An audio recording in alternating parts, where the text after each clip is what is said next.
And we're live. Hello again, and welcome back to the show. My name is Jeremy Hone, and there's things you'd like to know today that have to do with Gavin Meeler. We're doing an AMA on behalf of the VeeDao once again. Today, speaking with artist Gavin Meeler. I don't really have a lot of context on him, his work, and his history, but that's what these AMAs are for. I'm really excited to dig in and hear his story and what all's been going on. We just wrapped up a bit of a historic moment with the VeeDao as we are temporarily and crossing the finish line with the spectacular raffle, the largest book games holder in the entire collection. So we're all on Twitter Spaces, and we've rolled that Twitter Spaces into this interview Spaces with Gavin Meeler. So I am going to join in the Spaces so you can hear, and I'm going to also mute myself because we'll have a decoupled audio. So I apologize for the lack of synchronization in the audio. But here comes the sound, and away we go. In the stage as well. So yeah, we love Ezra. Ezra, have you heard what we've accomplished? Wait, did he come up? Oh, wait, I invited him to speak. Jeremy, you there? Yep, I was just recording an intro for the live, so we are up and running. Spaces can hear you, and we're on. Thanks for being here, Gavin. Yeah, I'm super excited. I mean, like I heard of the VeeDao a while back, but like that was shoot, when was that? I don't even know. But I didn't ever follow the Twitter account for some reason. And then I finally seen you guys back at it again with 137 a couple of days ago. So it's cool to like be reintroduced to everyone.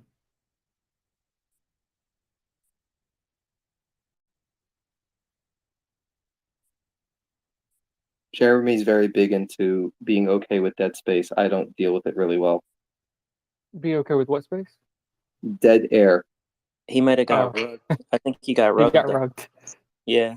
Oh, I thought he was trying to just make me suffer. Hey Ezra, you wanna do the interview since Jeremy got rugged? Yeah, I'll step in for sure. No. He's coming up. I'm just joking. No, I'm excited to be here as a listener, just chilling. I'm outside, got some free time. Gavin, of course, close friend of 137. So yeah, just here to support, mostly listen. Hey, and over to Jeremy. Welcome up. Yeah, sorry about that. I wasn't dead space. I just actually got rugged. I was gonna say to Gavin, beyond welcome and like how excited I am to hear about the work you're doing with 137. I know there was that little tease in the Spaces the other day that you have a collaborative piece that's debuting at 137. I don't know if it's an artwork or an experience or otherwise. I imagine you're going to keep that surprise veiled. But I'm, as the host here, like I'm really more interested in you and your story. Like I think for the community with these AMAs, it's super awesome to check in with people where they are in their careers, but I'm personally fascinated with like the creative journey. And so I'd love to start like, feel free to give us a general introduction, but I'd love if you could give us a little bit of like the comic book number one, like how did you find yourself as an artist? Yeah. Well, thank you so much for having me. I really appreciate it. And I really appreciate 137 being up here as well, listening in. And appreciate everyone else listening in as well. So I guess like it kind of sucks when somebody asks me this question because I was an artist since I was like 2. So it's like, okay, so I'm 2 years old. Like I can't start whenever I'm like 2 and then go all the way up because I'm 23 now. So I'd have to go through 21 years of like, like that's how long I've been, creating everything that I'm like trying to create. So I guess just a simplified version is that so I got into art funny enough through like superheroes. I used to love superheroes and I used to love like video games with superheroes in them. And like that's really what like I guess I was like two-ish. That's what really inspired me to like start creating, like actually creating, because like whenever you're a kid, everyone creates, everyone holds a crayon in their hand and just starts kind of going at it. But Right. like I wanted to be my own superhero, because like I wasn't living in like the best realm at my home, and so like I wanted to like I was just thinking like how can I be my own superhero, and save myself, kind of like it's kind of like this weird thing, I don't know. But anyways, so it kind of started out with that kind of idea, and then it just kind of gradually came with me whenever I got into elementary school. I really loved art, and whenever I would do anything, the art teachers would always save all of my stuff, and they're probably hoarding all of my stuff now. They would try as hard as they could to say like things like, "Can we use this for our next like semester or next class, next year of people?" So like they have like all of my art hoarded.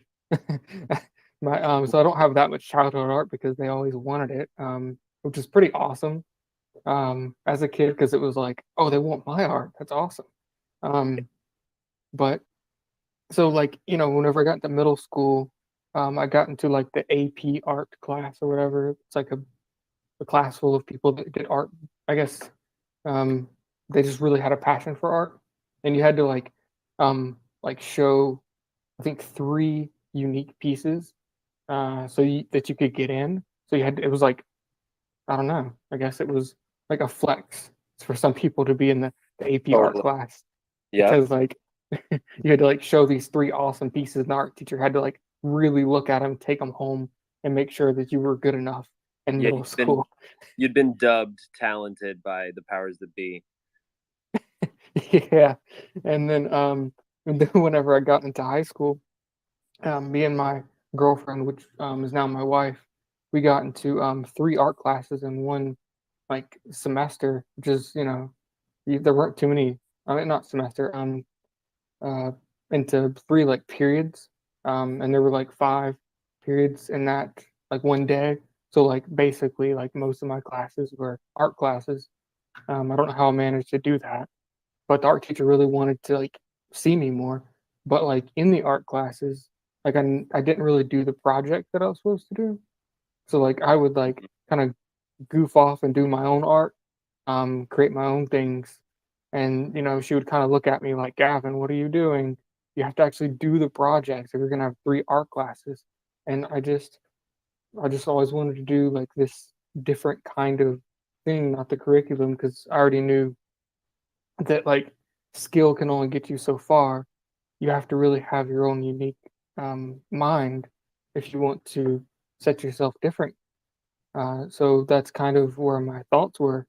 And you know, um, with me not having a good home life, I really wanted to do something to be different from my parents, which didn't have much money at all.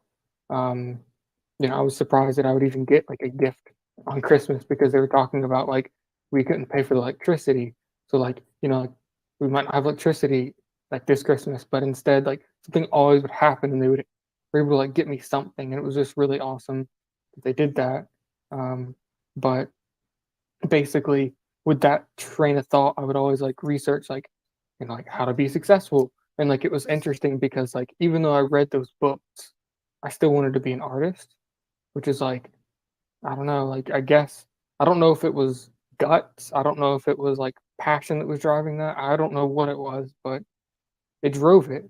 Even though Hmm. it didn't seem like I should be an artist, because whenever you look at like there's like I think there's a statistic that's like 90% of artists are making under than $10,000. Wow. It's like that's like the if you say that you're an artist and you make money, it's like only 10% of them make more than 10,000 a Wow. year. So, with that in mind, even though I'm trying to become this like successful minded person because I want to not live paycheck to paycheck like my parents, um, I had this kind of thing in me.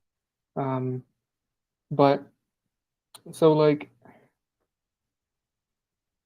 Basically, that's kind of the intro, I guess, into how I got into art, summarized. Thank you.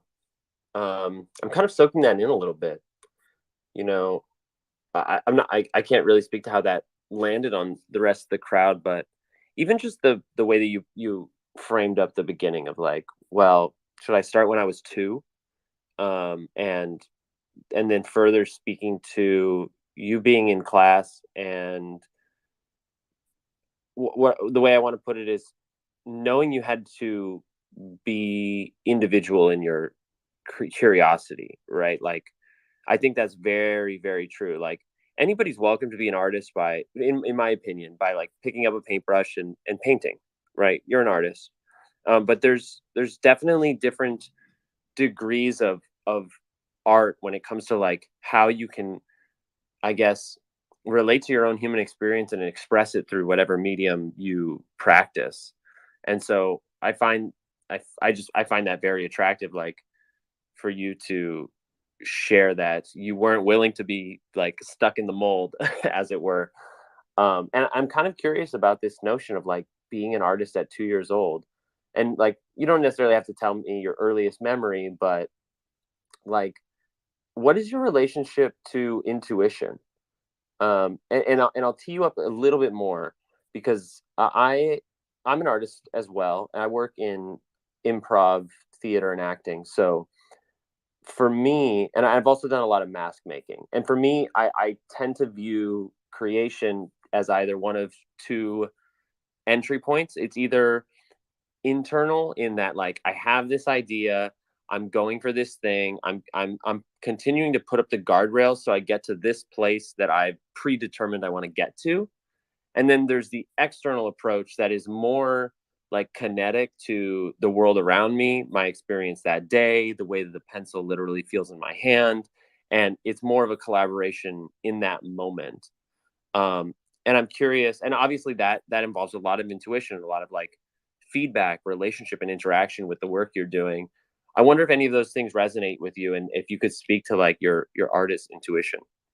Yeah, it's interesting that you say that because I suppose okay, so like basically I have a little profile written of me and that exactly is on there. That's the two ways that I create is like that like I create both. So like, you have this like idea where like it's like a whole manifestation of all the thoughts and you plan it all out and like, you're very like strategic with it. And you want to get each one of those ideas out onto the digital or physical canvas. And then you have the like I'm just gonna relax and like let my mind just take over my mind and my pencil or pen, take over and just draw. Um, and that intuition. So like I use both, but I feel like intuition is actually very big for me. Um, I feel like if like people always ask like what kind of artist are you? I would love to just say I'm an intuition artist because like that's what I feel like I am. I just that's sometimes I can't even recreate a certain like way I did something because of how intuition it is. Mm. Because I don't even know what I did there, that kind of vibe. Yeah, I love that. And that's just like it's kind of a consequence of like being present, right? Like whether we're talking about um, physical fine art or abstract art with a tool, or singing, or even conversation, or even business. If you want to take it there, like all of these things, yeah, like the way you can partner with the present moment can really have an influence. And like it's very much more common now to hear about like the flow state of things, like with the high performance athletes, like going outside of their conscious mind as they're like truly present in the act. And would It's you? interesting you Yeah, go brought ahead. that up because like that's kind of like a lot. It's a lot to do with like how I think about, I guess, yeah, the world, but like my art as well. Like that's how I think. Basically, while I'm creating, and while I'm coming up with ideas, is like this weird. Uh, I don't really know what to call it exactly, but I don't know. It's like this weird mind state where you can um, you can think about life and you can think about death at the same time. And you have to think about death for perspective's sake. Like you can't say like, okay, well, in 300 years I'm going to do this. Like you have to understand you're not going to live 300 years, so you might want to do it in a better time span. So like that, like, okay, so now that we established that there's an end date, now I have to discover like the idea behind consciousness, and like how aware am I in this world, and like really focusing in on that. That's like a big theme of mine. And what would you say about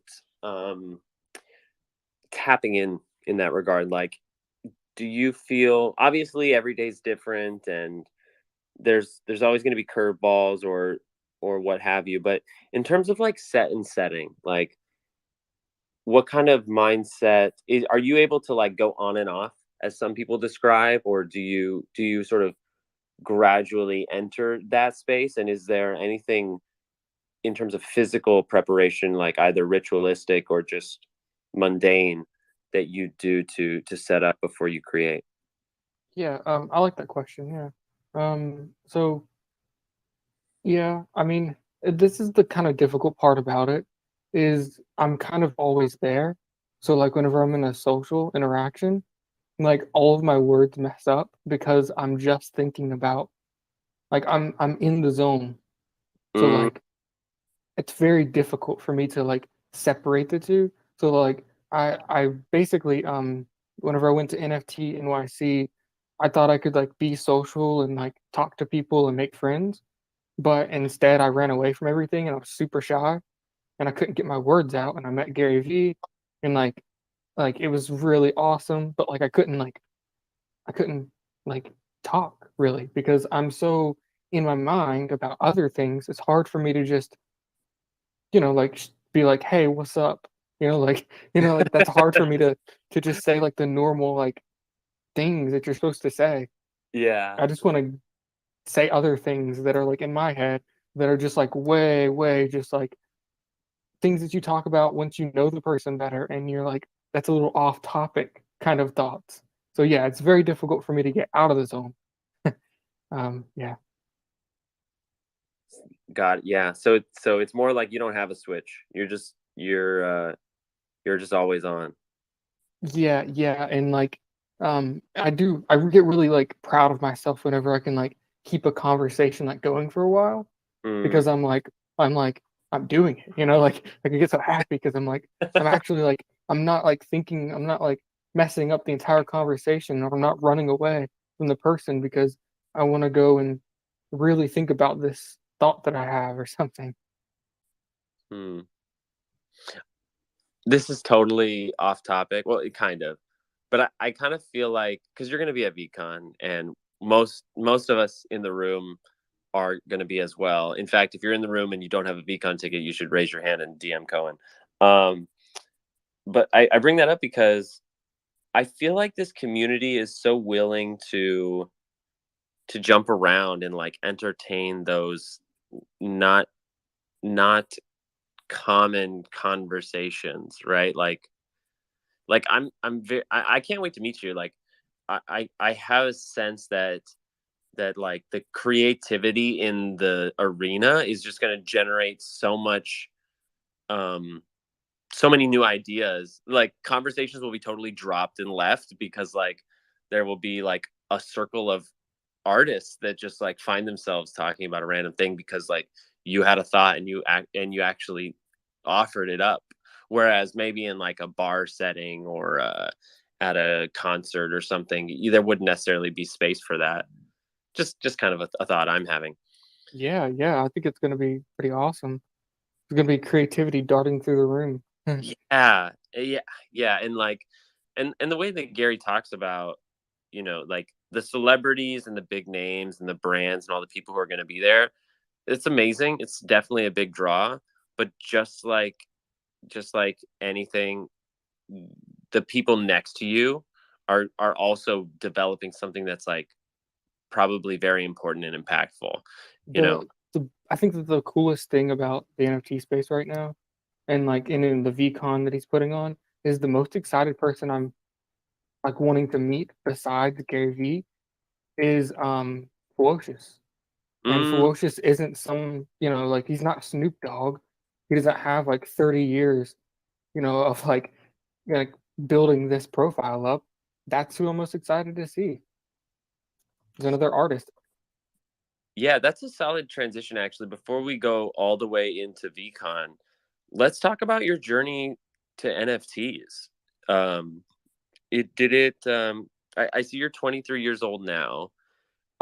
What kind of crypto story do you have? Are you like somebody tagged you in 2017 and was like, "Hey, get involved," and you did or didn't? Or did you actually skip the crypto stuff and come straight to NFTs because you were so deep in digital art, or something else? Yeah. Okay, so basically in high school I figured out, like I heard what um like crypto was, I guess. I mean, I heard about it before, but like I really understood like what it was. Oh wow, so like But 5 years ago. yeah, yep. Wow. So that's whenever I heard about it, because I was in high school and middle school and in elementary school I was focused on other things. So like, high school is whenever I started venturing off into my own thoughts. And that's whenever I heard about Ethereum, and basically, and Bitcoin, of course. But basically, what I did was I heard about it. I had a job at Pizza Hut. Um, I really didn't like it too much. I just wanted to make art, but I knew that I needed money somehow. So basically, I got paid minimum wage there, and basically, I just threw a bunch of money. Oh, okay. First, I put in $1 into Bitcoin, and it went to $2. So I was like, huh. So then I put in $2 more and it doubled. And I was like, huh. So like I was like, I see. So this, because like I was just waiting to see like I didn't know. I didn't have much money to invest. I just wanted to see what would happen. And so like, I was like on I think Robinhood or something. And like, just throw in a couple bucks, see what happens. And so like once I seen that it went up a decent amount, I bought some Ethereum. I only bought like $50 worth, um, at like 1,000 something. I don't really remember when that was though. But it wasn't like I wasn't too into it because like I didn't hear anything about NFTs. If I would have heard about NFTs in 2017, I would have already been doing something with it. Because I was just creating. I was already creating. Right. Um, so if there was this kind of digital thing that I could do, I would have been doing it. I just didn't have any, I guess, links to that world. Right. Interesting. And so when did the crossover happen that you kind of started collecting or otherwise like entered the NFT space? Okay, so basically, a year before I got in, I heard about NFTs through Gary Vee, and I thought, well, that's awesome. I got out of my previously before that in 2019. I was working at a very toxic place. It was a truck stop where I was supposed to be painting trucks, but they made me clean like very, very dirty bathrooms. Uh, Um, uh, and I was supposed to be painting trucks. I wanted to get closer to my goal, my dream. So they had me doing the gruntiest of grunt work, that I could possibly do. Anything that basically kept me low. They would cuss me out for doing a bad job, even though I was trying my best. It just didn't feel good. So I wanted to get out of that situation. I was only getting paid, I think, $20,000 a year, and I can't even live off that. Um, so I listened to Gary Vee talk about reselling. I tried a couple things previously before this in 2018 with reselling, but it really took off because I was like, I don't like this atmosphere. Fuck this job. I don't care about this anymore. So, mhm. um, basically, on my lunch breaks and while I was working, I was listening to reselling videos. And basically, while I was listening to reselling videos, I was creating art and I was just kind of multitasking, doing the stuff. and and basically, I ended up quitting that job and just kind of doing reselling. I only made like Wow. $25,000 with reselling. So like, but I made more than the job, so I was like, whatever. But basically, so Gary Vee was on my radar, and I really liked how he really helped me out mentally because the job was just tough, and he put positivity in my ears, so it made me happy. And he taught me more so about reselling, so that was awesome. And then basically, I got so fast forward a little bit, and I hear him talk about NFTs, and oh, sorry, were you saying something? No, I make sounds when I'm listening. I'm like, oh, Okay, yeah. gotcha. Yep. Okay, so basically, I heard him talk about NFTs, and I think I made it like an account somewhere. I forgot, Rarible maybe. And basically, it was way too expensive for me. I didn't make enough. Basically, when you're reselling and you're only making like 25K a year, you really have to buy the right items. And I didn't have the extra cash to go and buy something else. And I already had a car payment too. It was like $450 a month. So I was just like, man, this is just I just cannot take I just can't um have any other money go anywhere else. So basically I had to wait until I got a bit more money. And so I waited a year, kind of felt out the space and seeing what would happen. And in June, actually, June 29th, I seen Ferocious and Gary Vee. They had a YouTube video up, and I watched it. And whenever I seen Ferocious, and he was like, basically, it was just like this super happy kid that had kind of the same vibe I did with my family. Yeah. I really had to jump in to NFTs because I was like, this kid's living my dream. Like I'm over here, like trying my best to, I was trying to do stuff with art, and like I just didn't know how to get anywhere with any of it. But whenever I seen this kid just so happy up there, he was I think 17 at the time, and I just turned 23 at the time, and I was like, we're not even that far apart. Or no, he was 18, I think. Yeah, sorry, he was 18 and I was 23, and we weren't even far apart. So I was like, man, this is awesome. I'm gonna have to get into it. And I looked at my wife and I was like, look, we're gonna have to get into this, even if it hurts us in the bank, because like I know it's worth it. I just had a feeling for it. So basically, I didn't know anything about NFTs though. I didn't have any link to anyone that was in NFTs besides Gary Vee. And obviously Gary Vee couldn't coach me on like how to do all of this. So I didn't have any like relationship with him or anything. I just watched his content. So basically when we got in, I minted my first NFT. I was just looking to make an extra $100. That's all I wanted to do in a year. In a year, I just wanted to make $100, get some of my investment back. I ended up spending $200 on the minting process, on Rarible, which was confusing for me because I thought that you just typed in NFT on Google and there everything would pop up, but that was not the case. I had to do like research into like a platform, and I was like, I didn't understand it really, because again, I didn't have a Twitter before, so no one was connecting me. So I just got on Rarible, spent the money, minted my first like couple of things. I didn't know what lazy minting was, and I don't think Rarible had lazy minting at the time, or I would have done it that way so that it would have been a bit cheaper. But yeah, so I ended up burning one of my pieces too, and it cost me a decent amount. And I didn't mean to do that at all. I just didn't understand what I was looking at first. It was very new. And I also never made digital pieces before. I made a couple in 2016 and 17, whenever I had a phone at a stylus. But that was just because I didn't have pen and paper. I didn't see the point in digital art yet because like I really just, it's just so natural for me to pick up a pen and paper instead of an iPad, and I couldn't even afford an iPad. I just had my phone. So it's just like whatever. So I created stuff on my phone. The app would crash a lot, so I'd have to like create it in under like I think it was 2 or 3 minutes.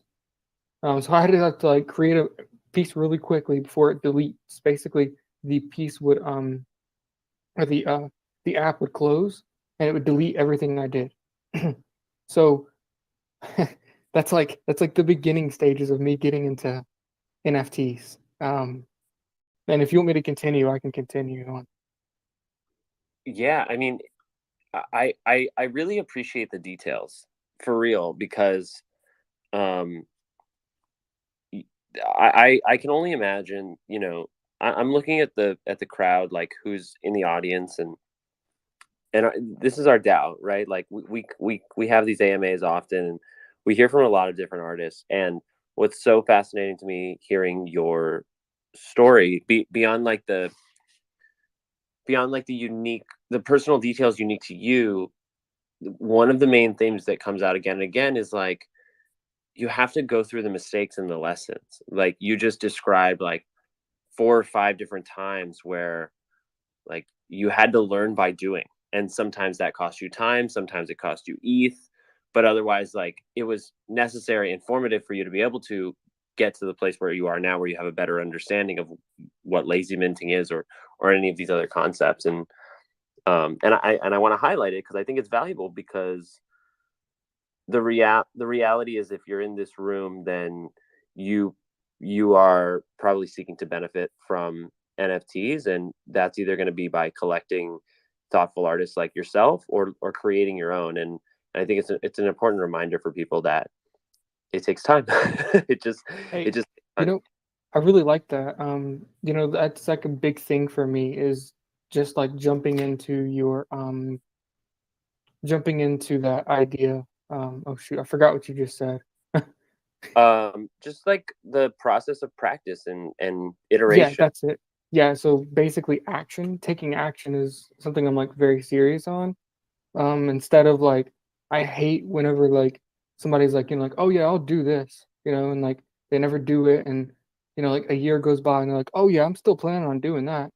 2 years goes by, you know, like 3 years go by, they're still never planning to do it. Um, and also the other thing, which is like, you can research a lot, and that's what I do. I research like a lot, but the only way you're really going to learn is you jump in. And and even today something happened. Somebody wanted to buy a print on my website. I was like stoked because, you know, like I'm just always so stoked whenever somebody wants to like, you know, purchase something from me. And basically he lives in Canada. Apparently my site didn't like, basically it didn't go out to any other country besides the United States. So I looked it up, I figured it out, and I didn't really know like, you know, I don't know how the shipping works. I don't know if like I'm gonna get feed additionally just for accepting like you know, somebody from like Japan or something. Like I don't know if I'm gonna get like feed more, or I have to pay more in shipping. But I just clicked the button that says like you can basically ship to everywhere, all around the world. Because like I just have to figure it out. I don't know. And whenever I looked it up, it didn't say anything. So I'm gonna turn on the button. If I get charged like $45, then like I'll just have to learn from it. So, you know, like that's very something I'm very big on, is learning from whatever you're doing. Yeah. One more question for you, and then I want to pass it to I Am Sam, and also just invite anybody who's in the audience who wants to jump into the conversation, ask Gavin a question or otherwise, to request up. We do have a few folks on stage where we can cycle through, but just like a quick follow up, only disclose what you're comfortable with. But you said your goal was to make an extra $100. We know that there's a lot of money flying around in the space. You spent $200 and probably some more learning on Rarible. How did you do on that $100 goal? It exceeded all expectations. There's a story actually in my a summarized version of my story in my bio on Twitter, on my pin tweet, sorry. And it kind of goes over some of the things I'm talking about. But basically, so I got into the NFT space June 29th. Didn't know what I was doing. I basically let that week ride out because I didn't even know that you had to market yourself.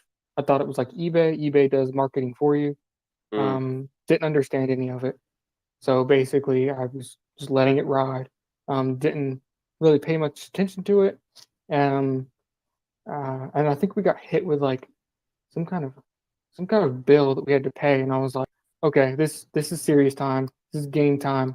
Let's get serious about this NFT space.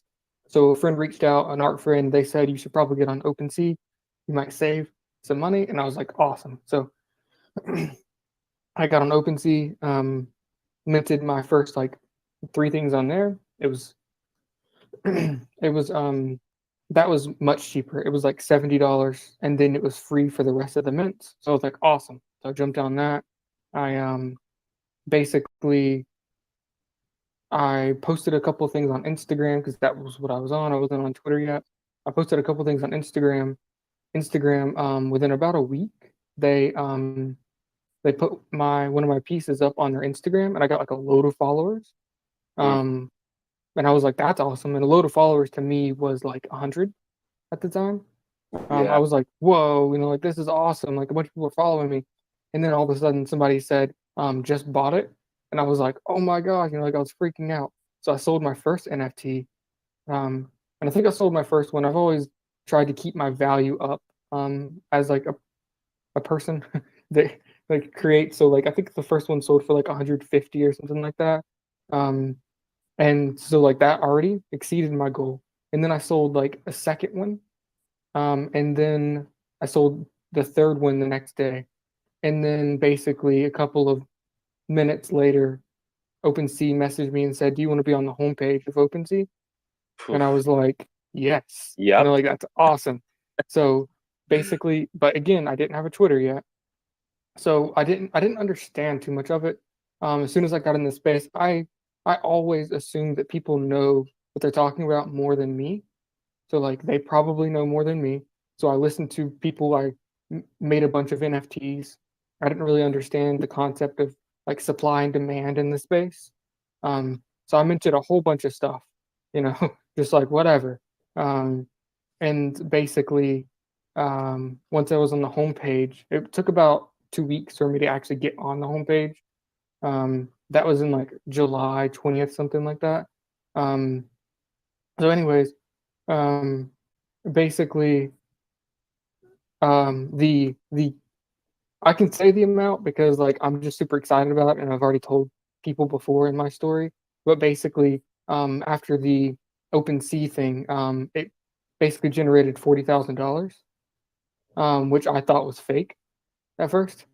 Like I really didn't believe it because Yeah. you're talking to someone that like my teeth are in really bad shape from just like basically my home life was so bad that like there were ants coming out of the faucet and I was too scared to brush my teeth, and like there was so much stuff going on at home that you know I just couldn't focus on my physical health.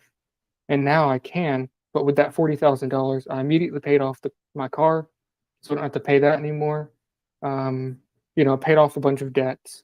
It's not like I'm like, like I'm not like I don't have like a bunch of money or anything like that. I'm just like finally in a stable place from all of that happening. Me and my wife moved out. We have like an apartment now, which they want us to pay up front because they didn't trust NFTs income. So like we had to pay like, well, I don't even know how much. We had to pay like all of the 6 months up front, and then we had to pay off our car, paid off some debt. My wife had some college debt. We paid that off, and now it's like the money might be gone, but like it was like I was so grateful to have been able to like kind of like level up is what I see it as, I guess. So like that's kind of where it's all going, I guess. Is like basically that $100 turned into that, which has turned into more. So yeah. Man, I'm so happy for you. Like that's, this is going to sound cliche, but that's what being truly rich means. Like rich in spirit, that you have like leveled up, like you put it, and freed yourself of some of those financial concerns, which I'm sure only provides you more time and space to take care of the things that matter and serve your holders and make more art, which is like really what we want to see out of Exactly. Yeah, out of the rising stars. Let's pass it around. So, Sam, I know you raised your hand a while ago, but please go ahead. Hey Jeremy, hey everyone. Gavin, thanks a lot for sharing your journey. I know it takes a lot of courage, and you went really in depth with that. So thank you for putting yourself out there. It takes a lot of courage. So greatly appreciated. One thing you mentioned during your journey that made me cringe a little bit is you mentioned when you early on got into NFTs, you Google searched NFTs and you kind of started your journey there and made some purchases. I've heard some horror stories of people Google searching NFTs and starting their journey that way, only because they've been led to fraudulent ads. And connecting their wallet, they've had things stolen. So, I'm very happy that didn't happen to you, but to like everyone else in this space. I read a thread about a person who was heavily invested in NFTs. They had like World of Women OGs and massive projects, and their wallet got completely wiped because they Google searched looks rare and a fraudulent ad popped up, and the guy connected his wallet and everything was drained, including his ETH.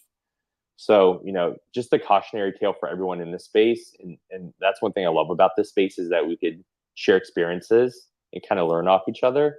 That when you're doing that, just double and triple check before you connect your wallet to anything, because there's a lot of risk. And I've found that a lot of people who have been schemed on in the past, it's just a simple lack in judgment and double checking, triple checking URLs.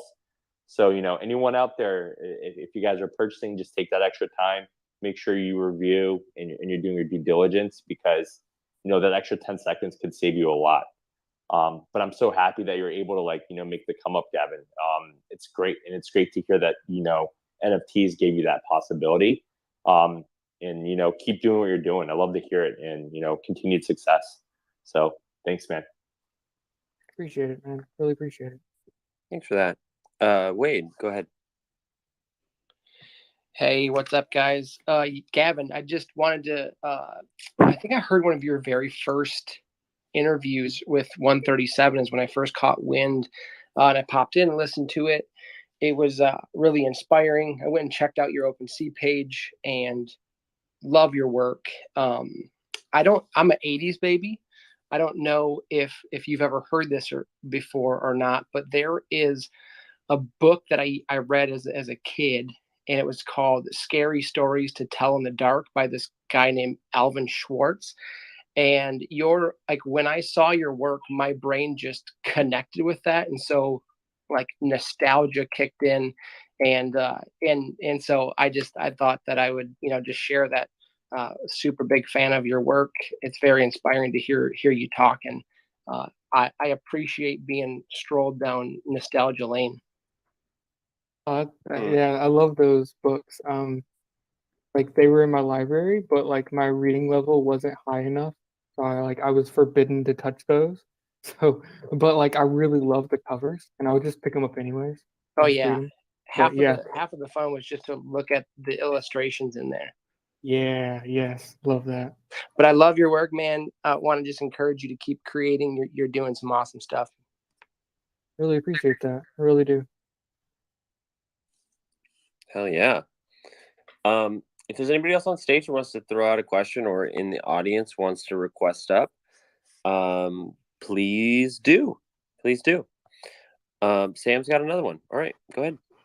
Thanks, Gavin. What kind of made you go into the art that you're doing right now? Because it's very unique, and to Book Games' point, it does remind me of Scary Stories to Tell in the Dark. Now that I think of it, like what inspires you?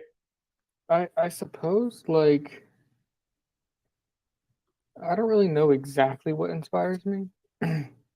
It's kind of what we talked about in the beginning. It's a lot of intuition, but I suppose it's a lot of intuition with there's like different kind of thoughts about different stories I've heard, different kind of like I guess like me trying to analyze and like I suppose it's way too many things to even talk about, so that's why I just create it. instead of like talking about it as much, because like it's so hard to just put into words. But like I said, a big theme of mine is this weird life and death situation where in order to really have a lot of perspective in life, you have to think about death.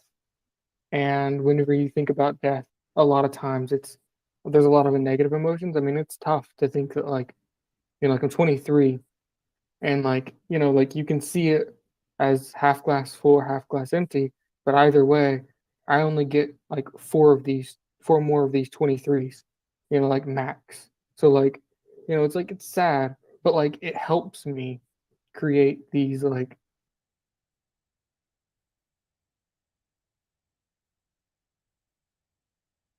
so like I guess there's like that thought always in the back of my mind whenever I'm creating, and I really want to create something that is this kind of combination of life and death.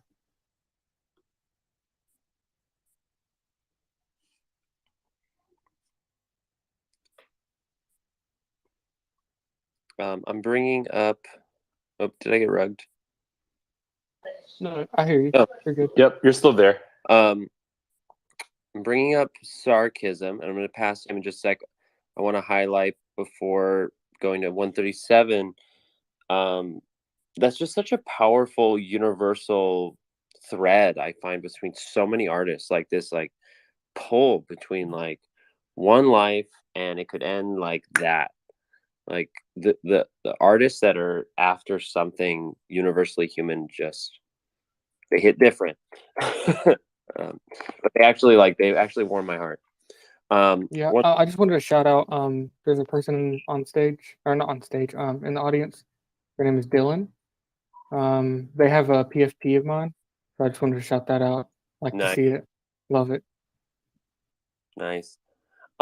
Actually, while we're on that, can you tell me your collection name so I can call it up for the people watching on Twitch? So I have it in my link tree. I've been kind of dabbling with different things. I guess the one that most people know is Meeler's Creations. I don't like for people to click on that because there's a Meeler's Creations period, and that's not me. And I think that person's made like $40 off me. They're just like basically taking my art and naming it something else. The best way to do it is to click my link tree. I get really scared for people because so many people have accidentally purchased from different people.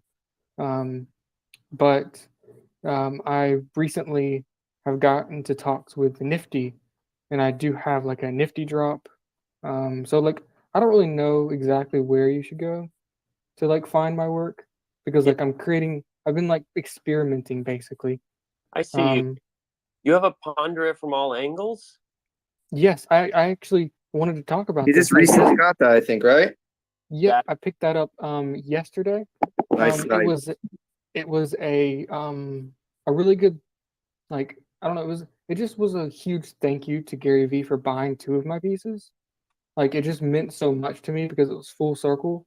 Like, That is my all-time favorite characters. And that's why I picked it up too, because that's exactly what I do with everything as an artist. I mean, I guess everyone does it too, but like as an artist, like that's all I do is I ponder on every single angle of everything, and then I basically put that on display in art and just like tackle that situation.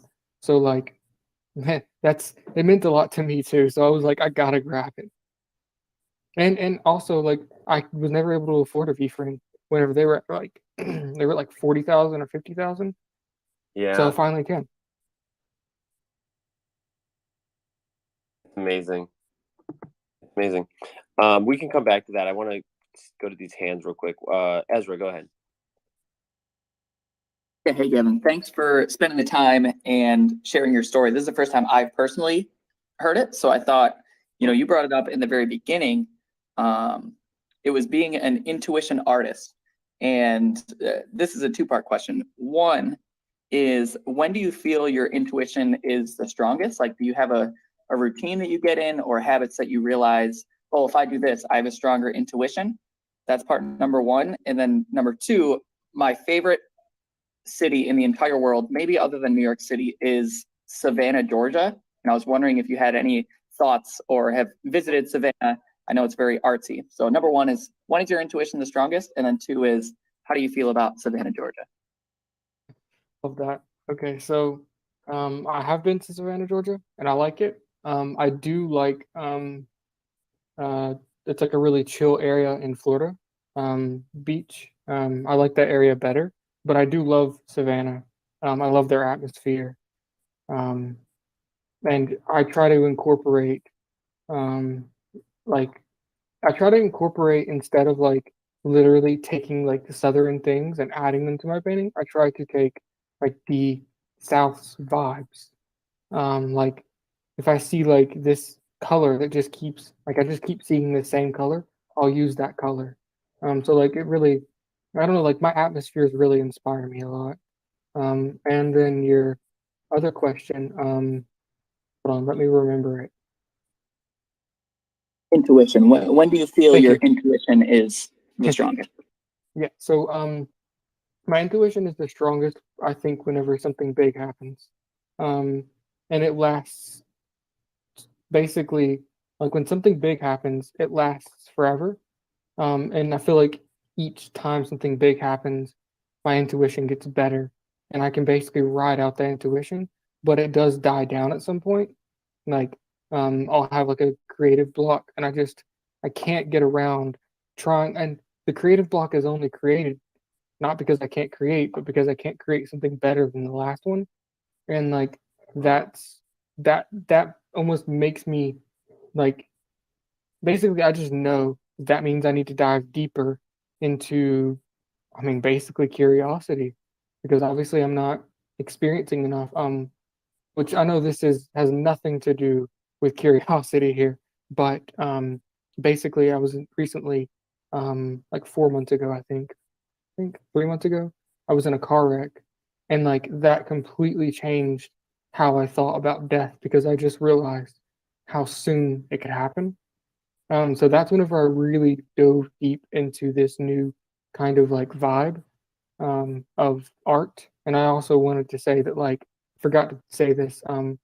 Whenever I was creating this whole time, I've been creating with my phone, and it's been basically I learned a couple of little strategies on the way of how to like sometimes I would just like screenshot the image and I'd have to like crop it out and then draw over it because the app would crash a lot. So they were 2 minute to like 7 minute drawings after a bit. Um, and and I didn't know supply and demand, so I created a lot at first. Now I'm like creating like not a lot, and basically only recently I got an iPad and I've been loving it because it doesn't do that. And I also got a new phone, so those things just don't happen now, which is awesome. But it did teach me how to create quickly, and I love doing that. I love making like 2 minute, 3 minute drawings. Um, but I did want to say like that I think it's interesting that like people really like they went and DM'd me and they really felt something off the image, which like I had to capture a feeling in a couple of minutes, and that feeling like relayed well. My last two my last three drops technically basically were with the iPad finally, and that was my two nifty gateway drops with basically an art collective. It's like a lot of artists together, and then my recent thing that I think is just so awesome, I did with Timepieces, so like Time Magazine basically, but with Timbaland, the producer. Basically, he had music, and we basically made a music video. It was a couple of artists did this. I think there were only like 15, maybe 15 artists or 16 that created a music video for his beat. And I created an animation video for that, which I thought was really fun and awesome that I got to like talk to Timbaland and like I don't know. So I just thought that was a cool little thing to add. Thank you. Yeah, I love the answer of, when you're staying curious, that's when the intuition is the most, almost like being open to receiving input, and then just like kind of melting those together and feeling what that is like. Appreciate the answer. Yeah, and also with that, like the curiosity thing, basically whenever I was in NFT NYC and I did meet Gary Vee, I basically didn't know how to talk to him, so I ran away because I was so shy.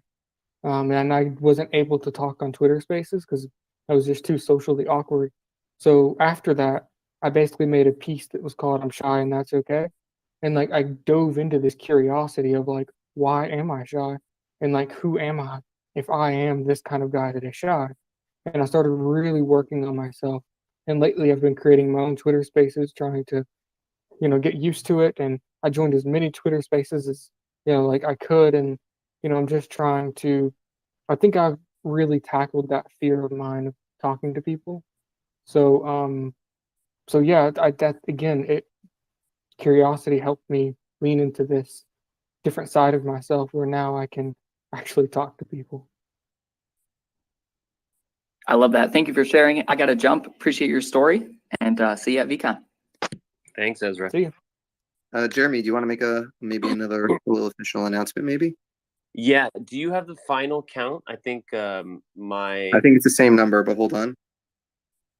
So we interrupt this regularly scheduled Ask Me Anything with Gavin Meeler to bring you the breaking news of the final results for the VeeDao wallet submission into the spectacular new character raffle. Yes. The total of 57.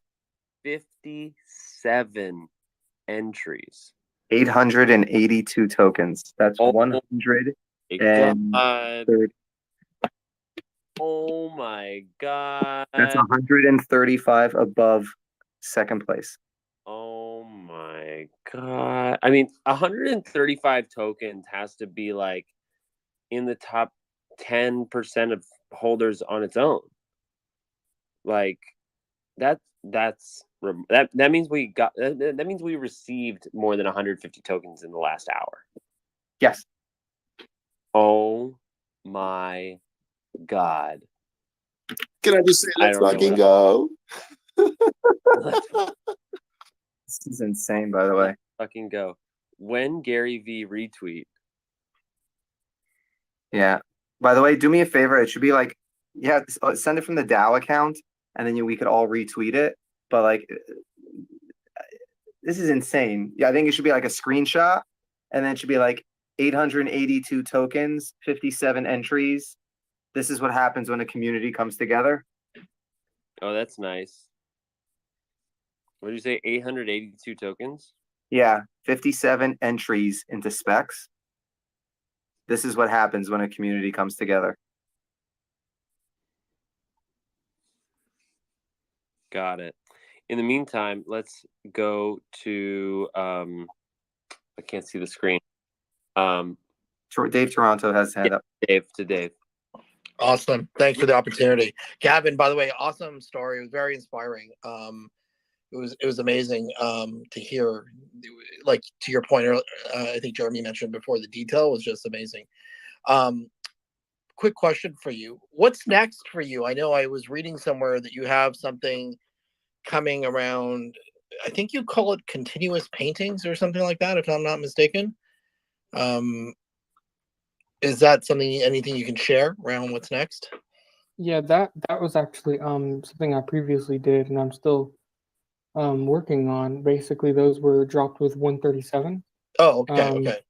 As a basically, whenever I did I did a Twitter Spaces with them a couple of months ago, and that was kind of like the thing I wanted to like. Basically, they're like, I thought about how I didn't have much time to create on a digital canvas. So I thought, well, what if I just paint over that canvas and like I can still keep that same image and just continue to paint over it over and over again as like, and you can like see little bits and pieces of the previous. And I dropped that on a new contract. And again, something I feel like I make a bunch of mistakes, but I'm happy with them. So like basically I minted it on a new contract, an ERC 721. So very first time minting on there. but I didn't have like, again, I didn't have like a ton of money. I just had money saved up from NFTs. I invested back into it and spent like $5,000 on minting those. And like, it felt like so crazy to spend that much, but like, I did it and I made that collection, and it's in Gavin Meeler editions. So yeah, so that was like then, but now things that are coming up. Um, I just recently did, like I said, the collab with Timbaland and Time. Um, that was like my recent thing. My previously recent thing was a art collective account that got me a nifty spot with them. But now I can officially say, which I think is pretty cool news, that I'm actually able to drop on Nifty as an individual artist on my own Wow. as of today, which Oh, wow. I think was awesome. I just talked to Congratulations. Nifty.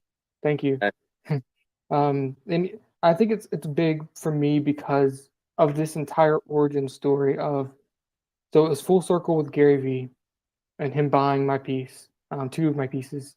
Um, and then I got to meet him and stuff. That was awesome. And then it was full circle with Nifty because that's what Ferocious mints on. And I thought that was pretty cool. And then, like, I just think that it's really cool to be on a platform that that like are like considered the big leagues. I just think that's fun. But yeah, Oh, that's cool. that's kind of like what's next is I'm Wow. minting with Nifty and kind of doing that. All right. I really hope someone at VCon captures the moment that you get to meet Ferocious. I feel I like know, that's right? That'd be the awesome. tectonic like- moment. I just really like, I love the artist. I mean, Mumbot, Beeple, like, I just want to meet them all. I'm super excited to meet the artists. Um, I'm super excited to meet different people to also ask them, like, the exact question that I just got asked. What's next?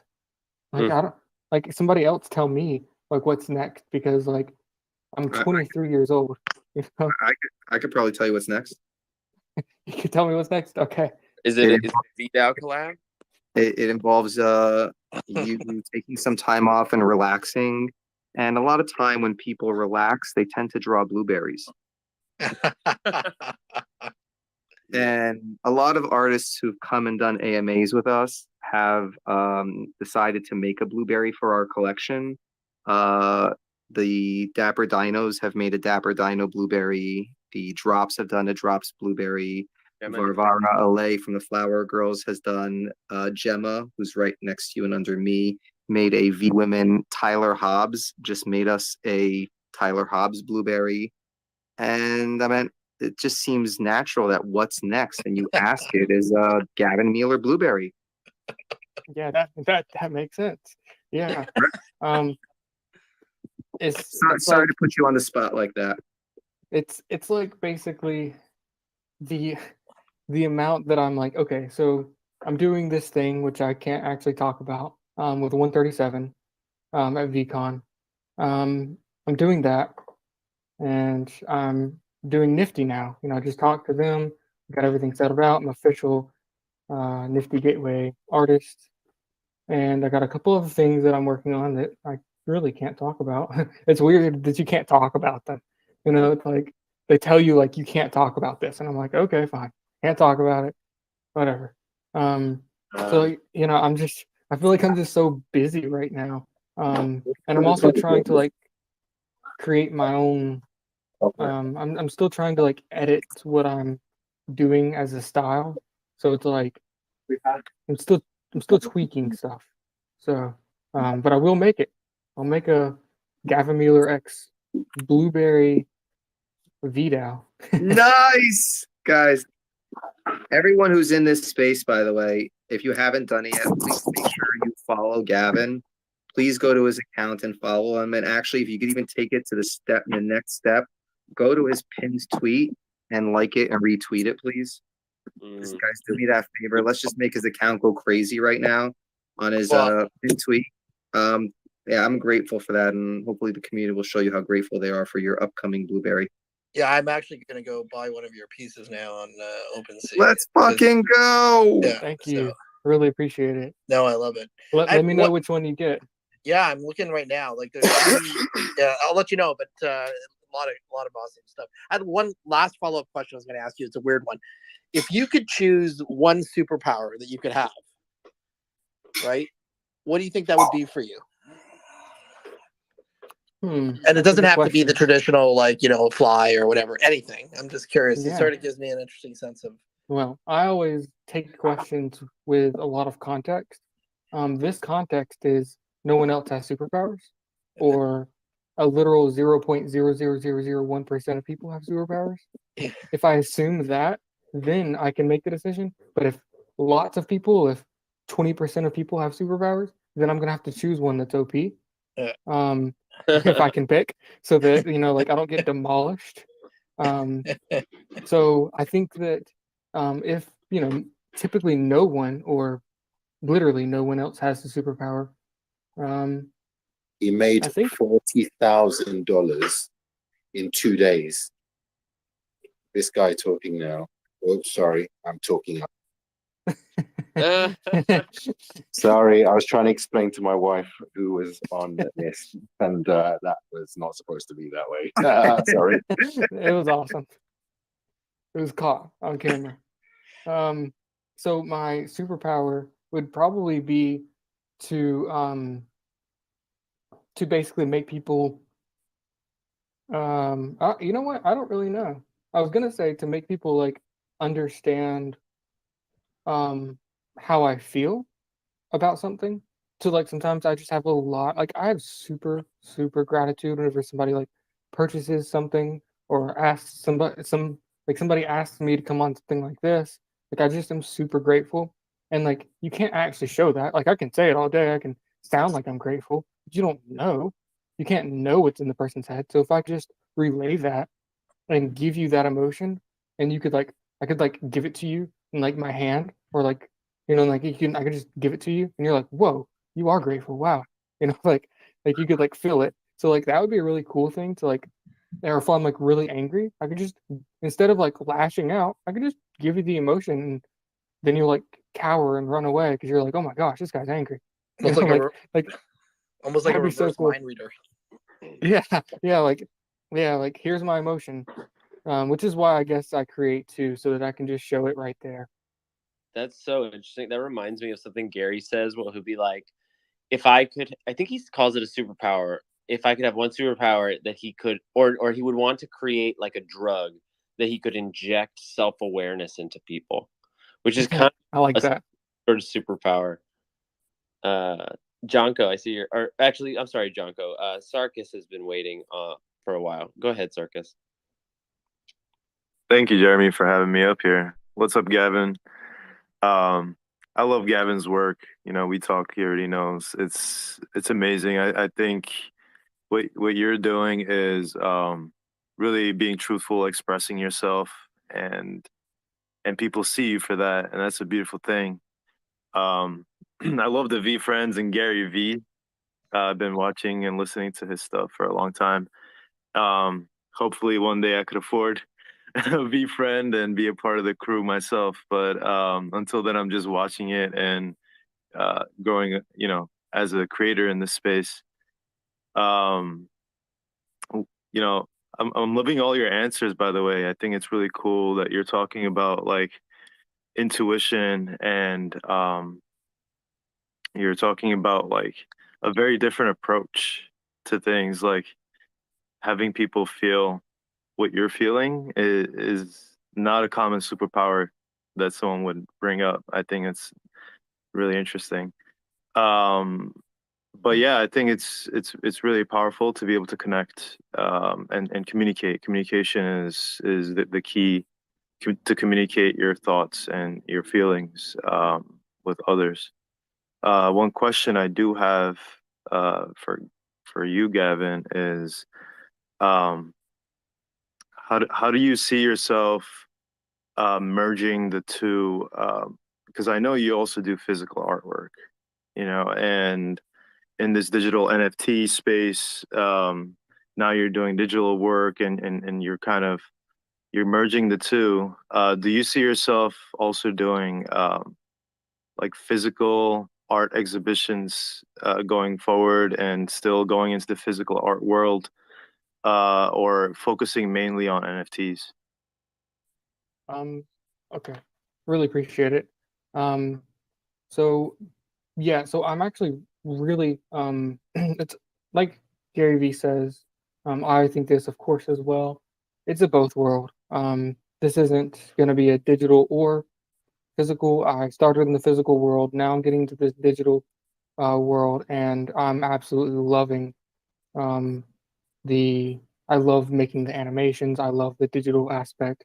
I'm actually doing something I think is pretty cool. I tried to reach out to Gary Vee, which you know you can't actually reach out to him, but it would just be really cool for him to just see, and anyone. I just kind of want everyone to see kind of like this kind of idea that I have that I've been doing when most people don't even know. Basically, I'm trying to make my one of ones pretty rare, and I've been burning a lot lately, burning a lot of pieces. And basically, what I'm doing is with one of ones. If you have a one of one, it has to be a one of one. And I do have some pretty cheap ones. I think. Um, Basically, whenever you buy that, you don't just get a one of one. You get the potential to burn that one of one for a physical art that I made in 2017 to 2019, which is kind of like how I started this like style. So basically, whenever you can kind of like decide like, oh well, wait a minute, his this is where he started physicals. So maybe I'll burn this digital piece and turn it to a physical and that piece will no longer be accessible to anyone else digitally, but now you have physical. So I just think that it's a really cool dynamic that I'm doing, and I haven't seen anyone do it yet. And I really love to bridge the two and kind of like ask the entire community, like, which one do you value more? And people have been burning left and right. So far, there's been 7 burns, which is pretty decent. I have a decent amount of one of ones. I don't know how many. Someone else could go and probably add it up. I could probably add it up. Um, I didn't understand, like I told you in the beginning, I didn't understand the NFT space whenever I got in. So like, whenever I seen a project, I didn't know what that meant. So basically, I kind of started my own little project. I called it Potato Head. I already started that in 2016, where like I reformed what a potato head is, because I was interested in like breaking down what toys are and like how to make them into like this more like abstract, realist, like more like adult, and like I don't know, just like abstract it into like a painting. Um, so I made these like potato heads, um, and basically those were really cheap. And I created like 50 of them, I think, and I think like 6 of them are burned, or no, sorry, 4 of them are burned. 4 of those are burned. And like I have a decent amount of one of ones, but people have been burning them.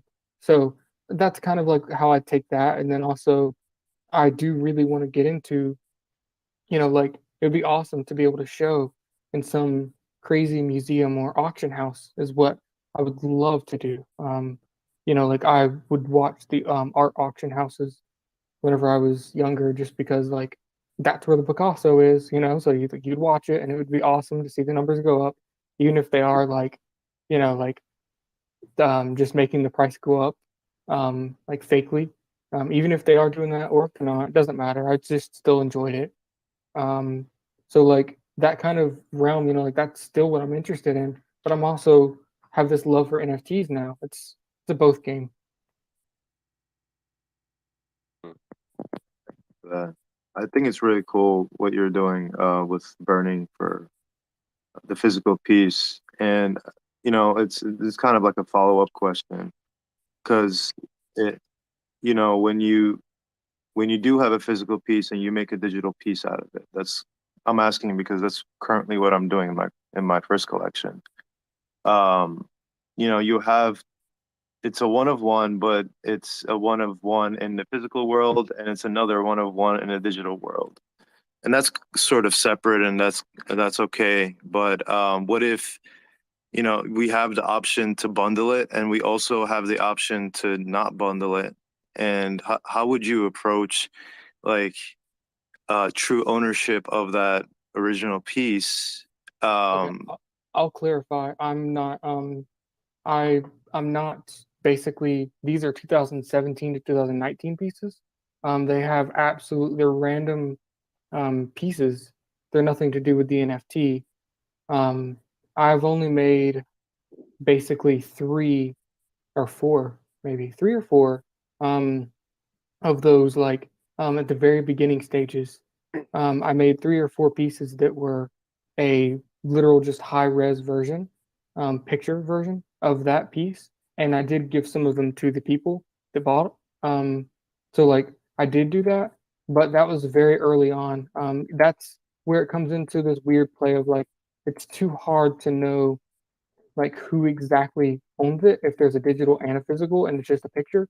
What I've been doing lately, which I think will catch on soon, is basically I've been completely digital remastering the canvases. So I'm not taking a picture of it. I'm redoing every single line on my own. And then I'm maybe animating it. I'm making it look different than the original physical piece. You could almost say like it has similarities, but it doesn't attach to that physical, so that there's two different ones. Reason why I'm doing that, I think that like I'm gonna try as hard as I can to become like as high as I can in the scales. I'm just gonna try to do that. And one way is basically I created a piece called I called Wicked Digital Remaster on Nifty Gateway, and that one was a 30 of 30.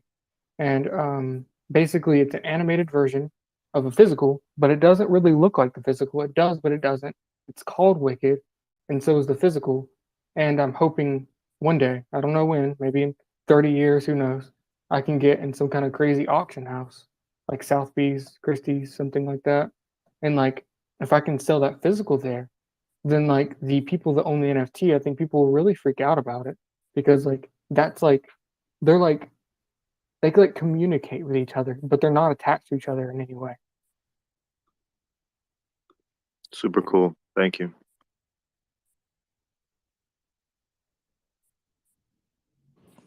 Cool. Can we go to Jonko now?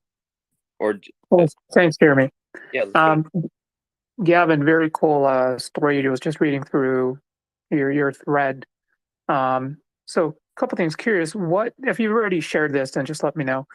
But what got you through, those situations, and not to have you relive it, but what got you through those times that you had shared about when you were younger, elementary school, and all the challenges and how people treated you or did not treat you. What got you through those?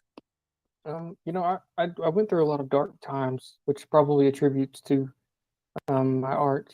And like I don't have any problem reliving anything, because that's kind of my job as an artist, is to relive every single thing and redo it over and over and over again, to like really get into like the feels of like what did it actually feel like. And I feel like you have to be very brave as an artist, because you have to run straight at each problem. You can't dodge them. You have to just run straight at them and face them head on. And with that, basically, I had some pretty tough things happen in elementary school, and like I guess really it's art that really helped me get through those things. So I guess I could attribute it to art in a way. That's awesome. Glad you got through it. Was checking out your Meeler's creations, and that's dope art, man. Anyways, I picked up Competitive Dunk and Bored Ape Derivative into Third Dimension. Love it. Thank you so much. I really appreciate it. Yeah.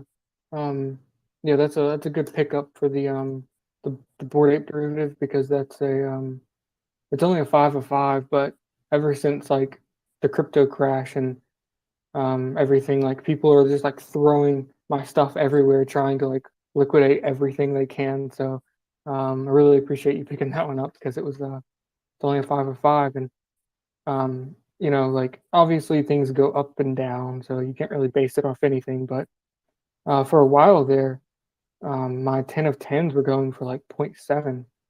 So like um, it's awesome that you picked that one up, and I really appreciate it. Of course. Look forward to meeting you, man. Take care. Be well. Yeah, I look forward to meeting you. Quick question: where are your one-on-ones? I just want to make sure I'm looking correctly. Like I'm looking at Gavin's World, and then there's Yeah. also Meeler's Yep. Croatia. See, that's the thing. I kind of really spread it across everywhere at first because I didn't know what. I thought collections were like kind of like in series, different like ideas. So I kind of spread it across everywhere. I have like basically there's these things that I created first called Holy Scullies, and like they're like 6 Holy Scullies. And then I created basically there was only going to be 6 ever, and there were one of ones. Um, and then there were like Ethereal blooms, which have like deep meanings behind each flower that were like Ethereum flowers. Um, and so like that one was like I was gonna make 10 of those, and I only made it 7. And like I don't know, so like there's places all over, but the most recent ones in my link tree. Let me see what they're called, just to get it right.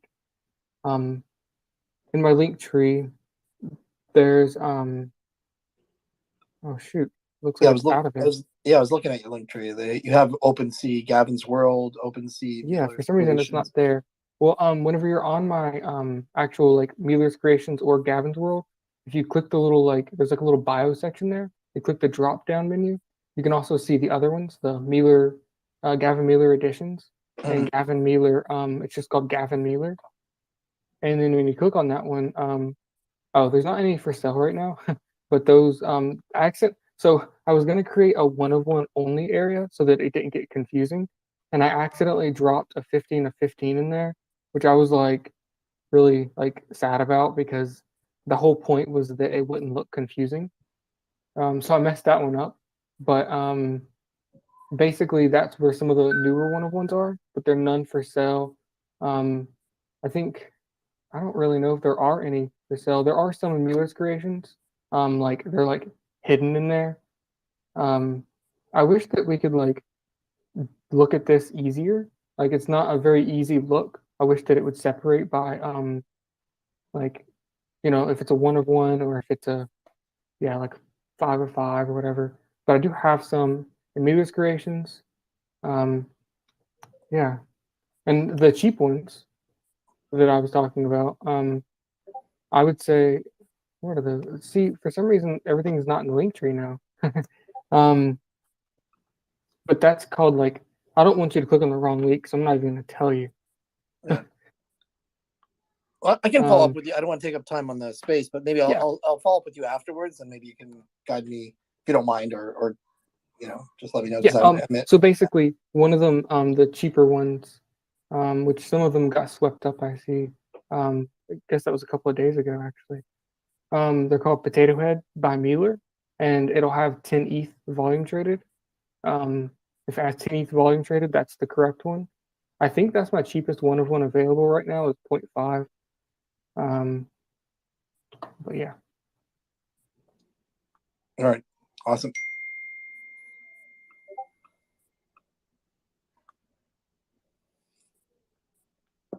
Love it.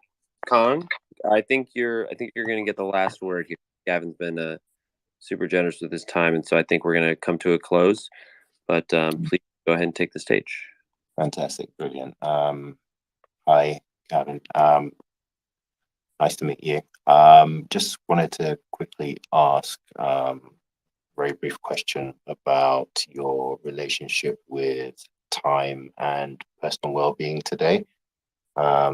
If you wanted to compare it to how it was when you first started this NFT journey, just kind of because you did mention that you work off of your intuition quite a lot, so just kind of thinking that possibly it's quite easy to kind of get stuck into one particular work, and how do you manage to keep the amount of time that you spend at a healthy level when you're working? Okay. So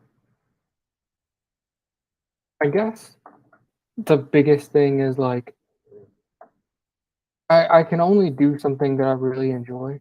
I've always been bad at it, like I was talking about in school. Teacher would tell me to create like some kind of specific art thing, and like in school, like I was a really bad student.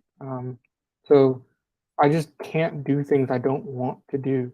I just don't understand like how to do things. Like I don't know why. I don't understand it why it's in my DNA, but I just can't do something that I hate doing.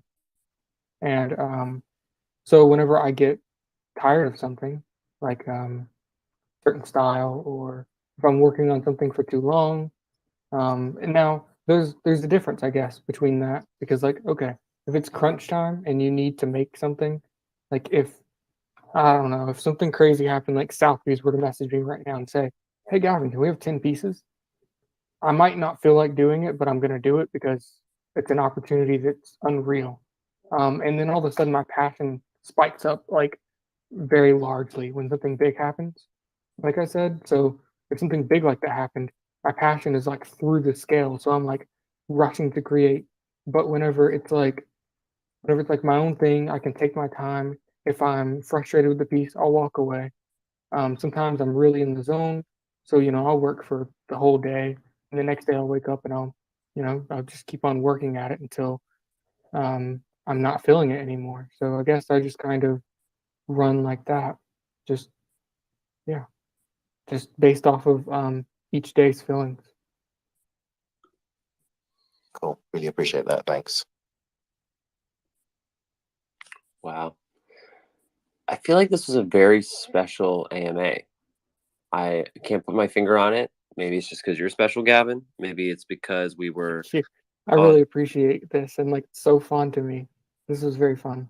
It was great, and like on the back of our book game success, and we're a week away from VCon. It's like I can feel the energy in the air.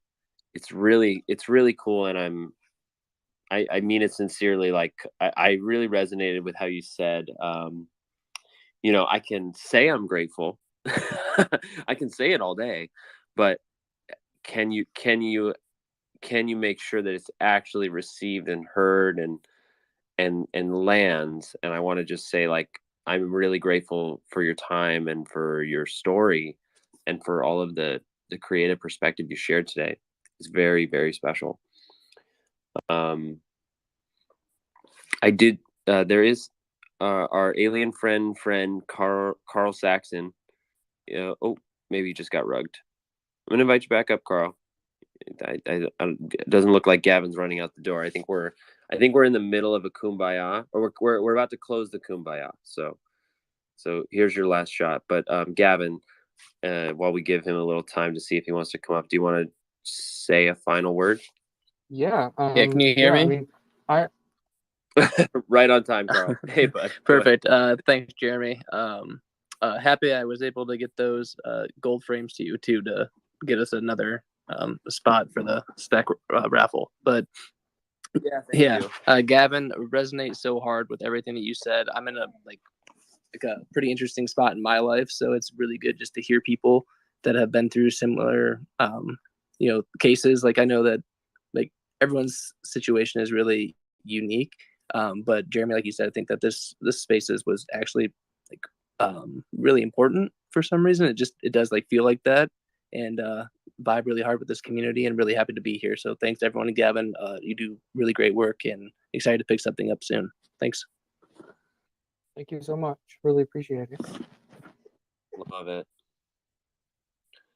All right, man.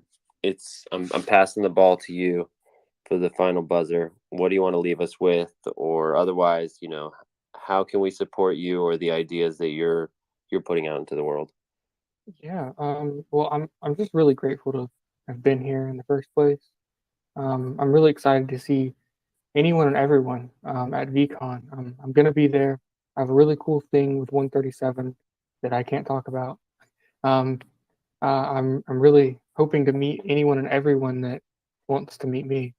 And like I'm just super excited to meet everyone. I can say that my official Nifty Gateway drop, if anyone is interested, will be June 8th. I do have an actual date now. And I mean, I would love to say that I've been thinking of ideas lately on how to. People always ask like, why is art important? You know, you could just go buy an NFT with like a shit ton of utility attached. And I always am trying to think of interesting ways to think about art. And something I randomly wrote down that I have in front of me, so I'll just say it. If nature is our horizontal, then art is our vertical. And anything and everything is art here. So that's, I guess, something I would say. And I really appreciate everyone. That's a great I end. love that. I know you really like actually can't talk about what you're doing with 137, but and there's a big but. Can you like do an interpretive dance? Can you send smoke signals? Could you tell us where to be and when, perhaps? Okay, so I'll give a little alpha that I don't know if I can give. Hopefully I don't ruin my chances here. So basically everyone will know. Ooh. Everyone will know. Your attention will be directed. So everyone should know. And that's So if we're in the stadium, like there will be a sign that is like the 137 Gavin Meeler event is happening, and look here. yeah. Okay. Pretty much. That's I mean, but you know, again, I can't say too much, but that's probably all I can say is that, you know, everyone will know when it's happening, what's going on if you're there at that time. and okay, I was gonna ask you a follow up, but I think that was very generous, and I'll let it be. This is so fun, man. I can't wait to meet you next week. Huge shout out to everyone today. I don't know why I'm like in the feels. I like feel my whole body. It was a really great space, and I think it's a perfect way to actually close the space. Do we agree, Cohen? Or otherwise we could hang on for another 20 minutes and get the devil results. I mean, I'm in it either way. I'm going to take the temperature of the room. The hearts, the emojis are telling me we might hang off for the raffle results. I think, yep, we're going to hang on. All right. Cool. Yeah, you're welcome to stick around, Gavin. I don't know what else you got going on, but I'm actually going to mute myself and switch back and do a little outro on the Yahoo! I'm going to send you off and just say thank you to everybody. That was a We'll long see you, and we'll see you at the next one. Like yeah, I really appreciate it. Packed, like Cool. Squeeze every ounce of juice from the orange AMA. And let me remove this so you don't have that sound anymore. So yeah. Thank you for watching. Thanks for supporting this project, VeeDao, the community. Thanks for being here, chopping it up. Big shout out Did to Gavin anybody Meeler. listen This in has on been the a VeeDao Gary V. AMA Steve Aoki with Apple Gavin podcast? Meeler, rising star, No, I missed it. abstract artist, and So apparently, I guess Gary wasn't explorer supposed to share it, but he of did. the chasm between I guess life Steve and death. Aoki's going to be doing Formerly known as, show currently known at as the Gavin Armory. Meeler. We're just having a little fun there. And Gary's Here going to on the Jeremy somehow Knows YouTube channel. give And I've been away your host, some way, shape, Jeremy the or Hard Tripper number form 7. Voila. all the tickets And we'll see you for next that time. show Have a good night. to Peace.